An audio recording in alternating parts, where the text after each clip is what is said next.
Yo, we back again. Pulling my handicap card. I'm Brandon. I didn't say my name yet. I'm Deandra.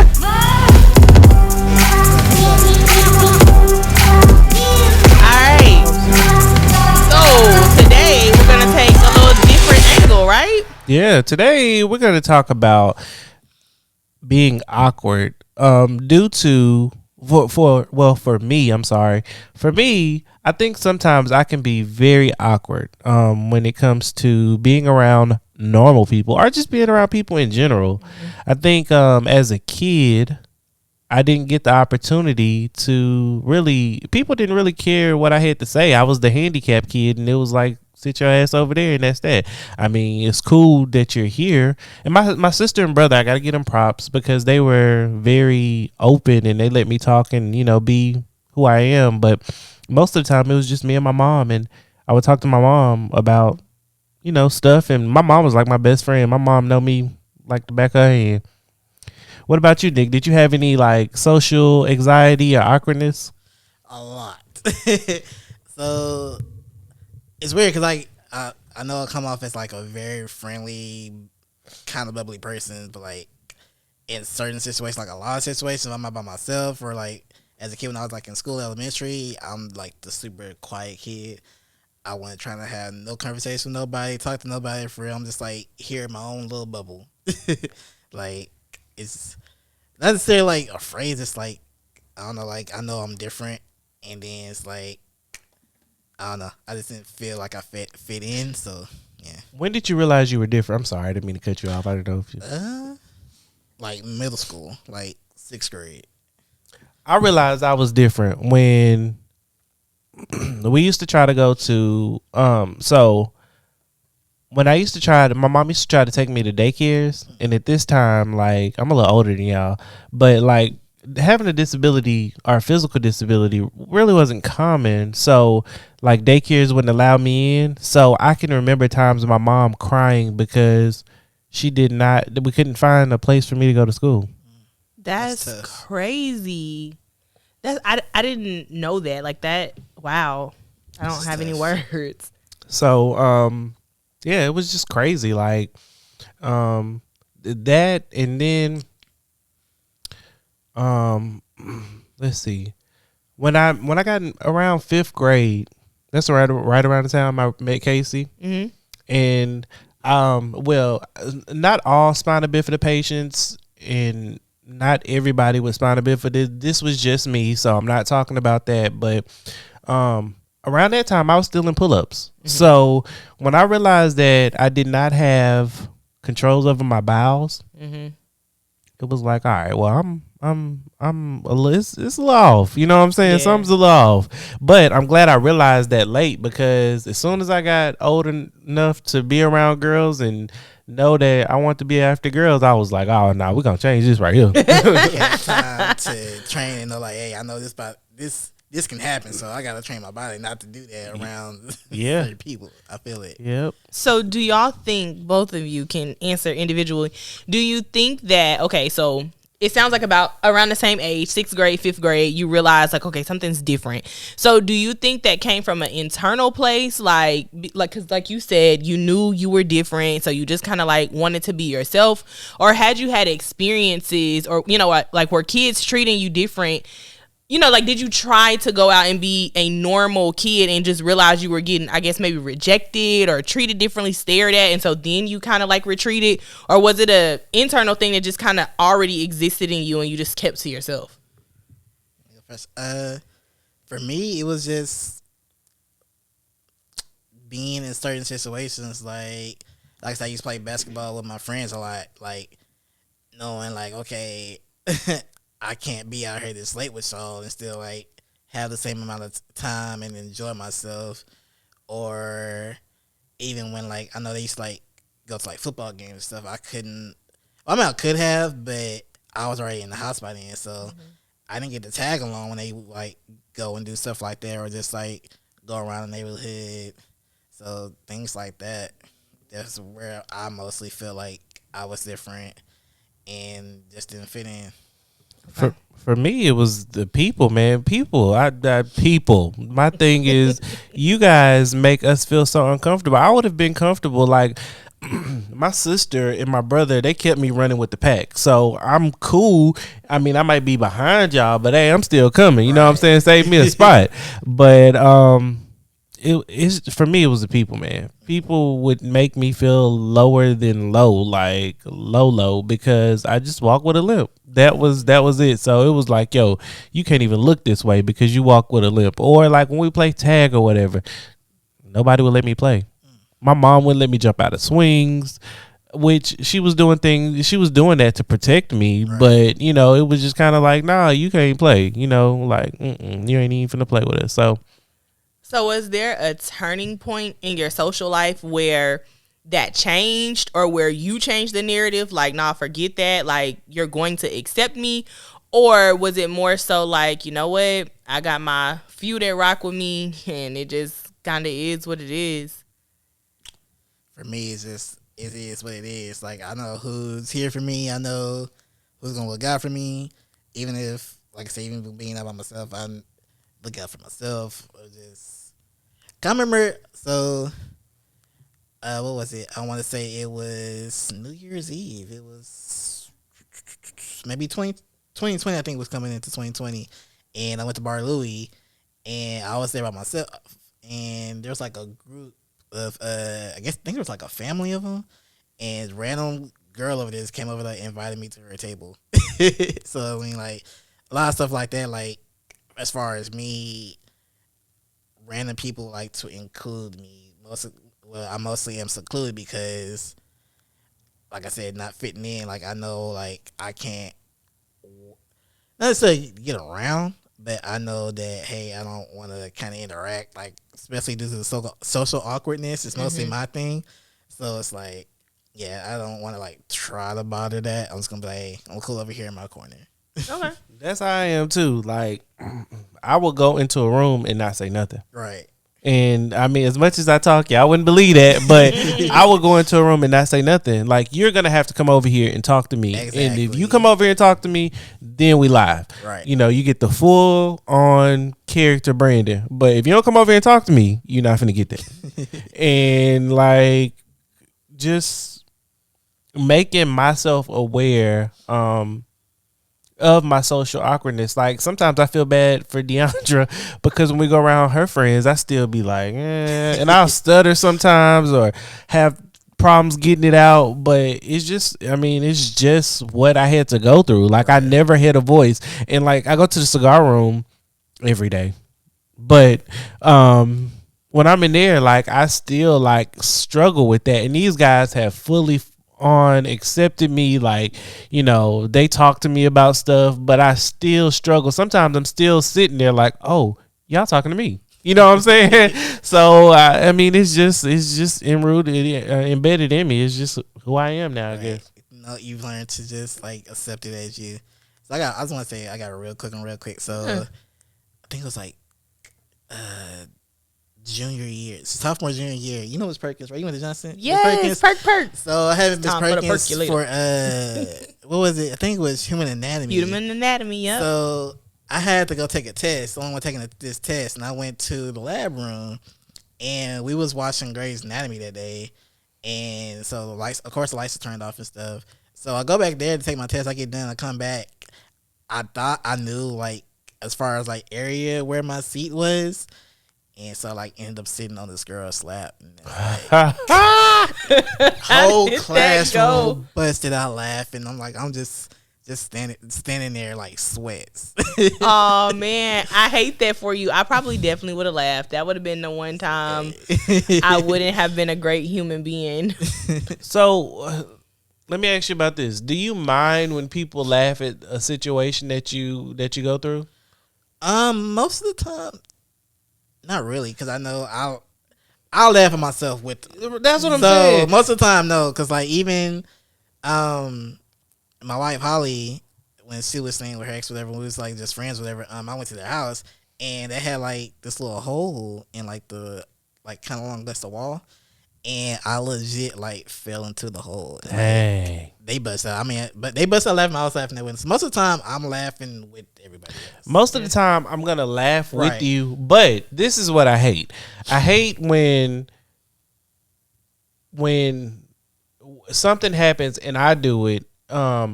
It's okay. Like if I do it, I'm gonna laugh at myself. Right. But when the jokes come from you having the insecurity, so now you gonna throw it on me, like nah, that shit ain't cool. Elaborate. Like what you mean? I don't want to say this particular incident because, yeah. Okay, so I'm just gonna put it out there, but this is between me and you, and this better not leave this. He better not leave this podcast. Better not leave this podcast. And right, I don't cool. want you to bring this up either. Oh, we'll talk about it afterwards. Go ahead. Yeah, but just me and you. Yes.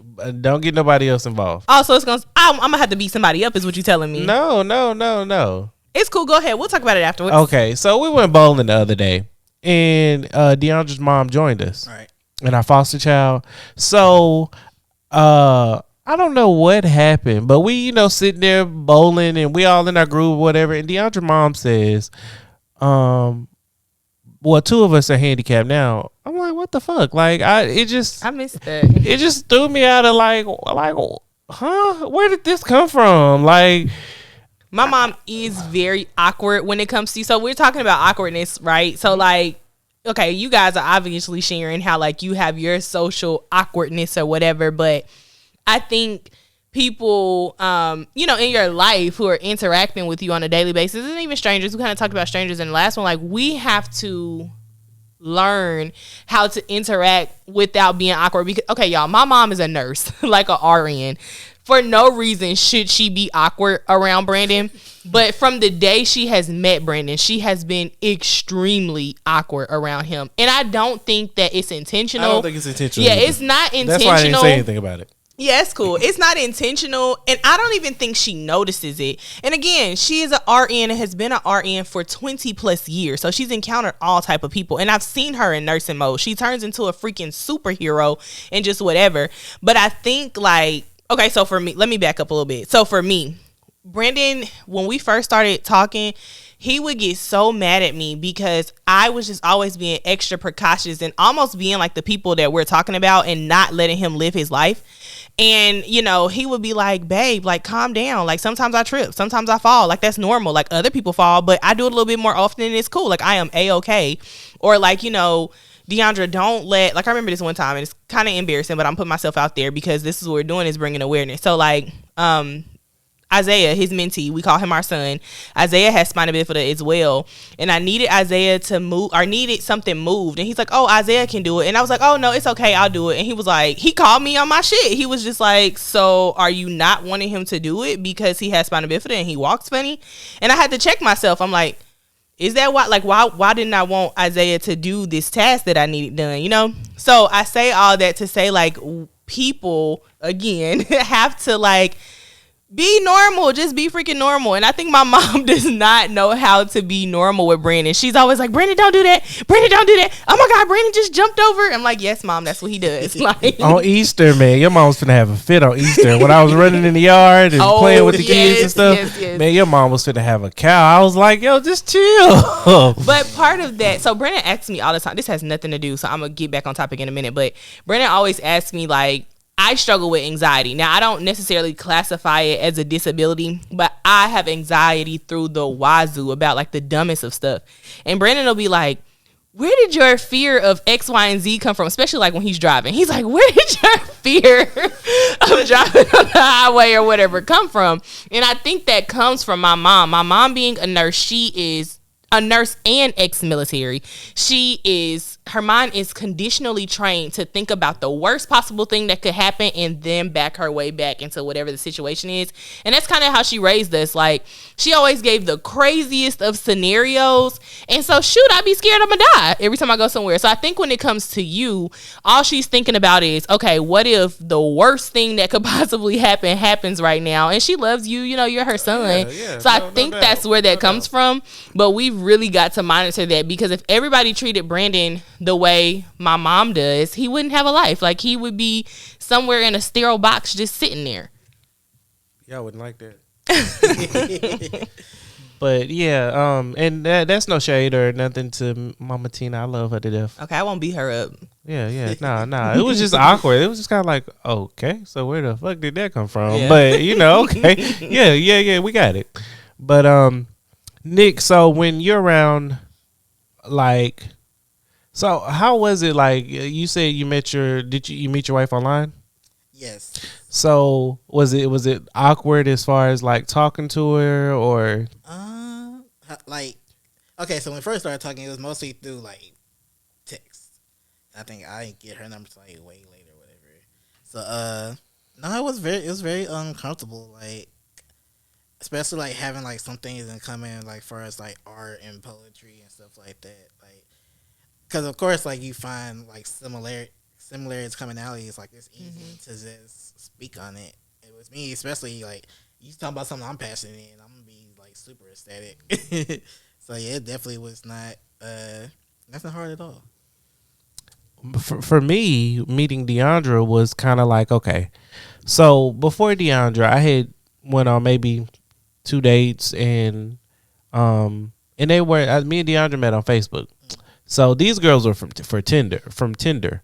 So it was kind of like they would meet me, but they would meet me like in a parking lot, or they come strictly to my house, or I go to their house. It was never like a date thing, and I'm a date type person. Gotcha. So when Deandra was like she would date, or I didn't even say Deandra's number for a long time because I just didn't know. Like I didn't want it to fall left, because if I can't date you, then we're not going anywhere. Right. If we got to meet at my house, or we got to meet at your house, or in the parking lot, then we got a problem.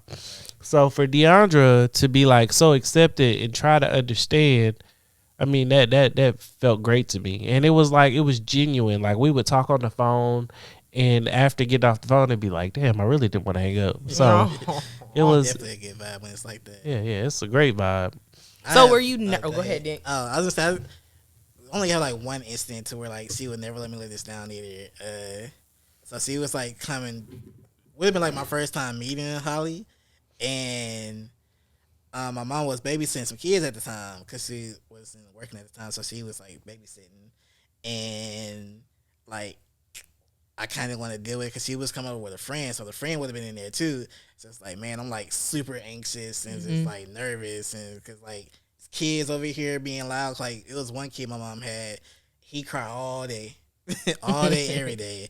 So on top of that, and then like I said, just being anxious because I think, of course, like just even for like first time meeting her, like I was like interested in her. So and then like you bringing other people into it's like I don't know what to expect. Right. So anxiety was on high. I'm sorry, you had a question. No, it's okay. I was just gonna ask you, were you nervous or anxious to meet me in person? Like, what that felt like? But I was burnt out, man. I was so tired of people telling me like, you're cute, or you're handsome, but you have this disability, and I just don't know.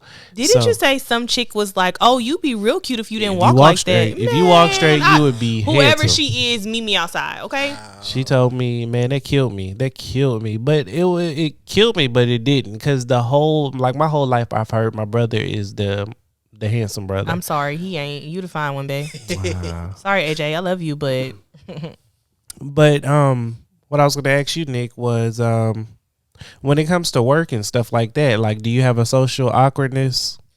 Did I? I think around like certain people, maybe as far as like working, but now that we like at home, we've been at home for like the past 2 years. Yeah, going on 2 years now. So we was only in the office from like I started like September 2019. So like a couple months in there. Then like of course like when we had like since I work on base, we got the federal holidays. So most of the time, I mean, like someone like it's really like if you come up to me and say something, I'm gonna speak to you. But as far as like me starting the conversation, especially like if I don't know you that well, besides like my actual coworkers, so because like I said, well I didn't say that. as far as my job, like the people I'm actually hired through, we are subcontracted through the base. So my actual coworkers that like are in the same company as me, like of course I guess not too soon after, like I was comfortable with them because especially like us being all vision impaired. So, but as far as like other people who were already there, because a lot of them are like older, they're like maybe mid 30s and up. But yeah, if you come talk to me, I'm gonna talk to you. um, that's anywhere actually, like work, whether I'm out in public, whatever. I'm gonna speak if you speak to me. Okay. So with me, I'm not gonna talk to you. I'm not gonna talk to you at all because I don't have a medium. Like either I'm there or I'm not there. You know, like I'm on 10 or I'm on 0. Right. So I talk to my like bosses and people in control or above me, but as far as normal person, I have to really warm up to you. Right. So I'm not there at all because I've had so many coworkers that, oh, what is he doing here? I work in the security field. So, like, what is he doing here? How did he get this job? Like, like people just talk behind your back and, I ain't got time for all that. So, I mean, that's it. I'm 0 or I'm 100. I know. I guess another thing that helped as far as, like I said, even when we were in the office, they did like, I guess, kind of like a disability awareness training that kind of included other people within our contracting group. So this is like also including like, I guess, normal visual people. So to where they like not. I mean, you still can't help it. Some people judge you or they say certain stuff about you, but as far as like they know of your situation rather than just trying to add like the situation that you talked about earlier, as far as like people just doing whatever just because they think you need help. Yeah. So they know like, hey, I'm gonna look out for you, but I'm not gonna not do too much is what I'm trying to say. They're not gonna jump in just to do too much. Right. So they are aware of like your vision impaired. You know how to do this. So it's like, what I'm trying to say. Pretty much like just not making too much of a thing out of it. Right. That's what's up. So kind of like switching gears, when you said something about a disability awareness training, it kind of made me think about like social settings and like with your friend groups. I feel like sometimes, not that I have to, but I choose to almost do that when we're going to be in a new setting because Brandon went on a trip one time and I wasn't with him. And he was texting me the whole time like, I'm never doing this shit again. And I'm like, why? And so this is a new social setting, people he hadn't met before, outside of like him knowing his brother, because his brother was there. And he's like, nobody's interacting with me. They're just staring at me. They're isolating me. Like, it's awkward AF. And I'm just like, as adults, I didn't think that we had or needed to do like a disability awareness training. But it feels like when we're going to be in a new social setting, it's almost like friends and family needs to be prepped. Like, okay.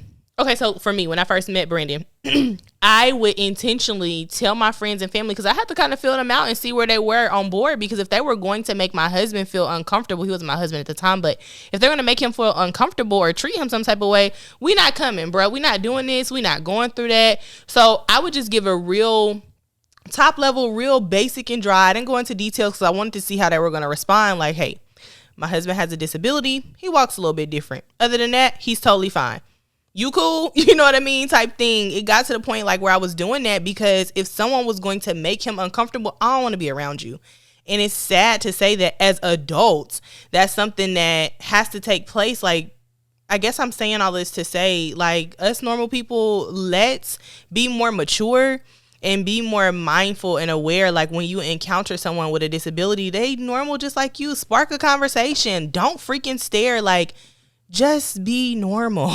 Just be normal. And keep in mind that we have kind of been where most of us are lacking on the end of social stuff. So just know that we are going to be just a tad bit awkward, and that's okay. Like, we still know what we talking about half the time, unless I've been drinking a little too much. We're gonna be a little awkward. But I think that's normal too. Like, okay, entering a new social setting, you don't know these people, you're filling out the room. Like, I think everybody's a little awkward, you know what I mean? Need some type of icebreaker. But for you to isolate this person because they're different and you just don't know what to do, I think that's pretty freaking crappy. Like, I felt bad. He's on vacation, like in a whole nother country, should be enjoying himself, but he's texting me like, this crap is awkward. Like, nobody's talking to me. Nah, I understand. I've been there plenty of times too.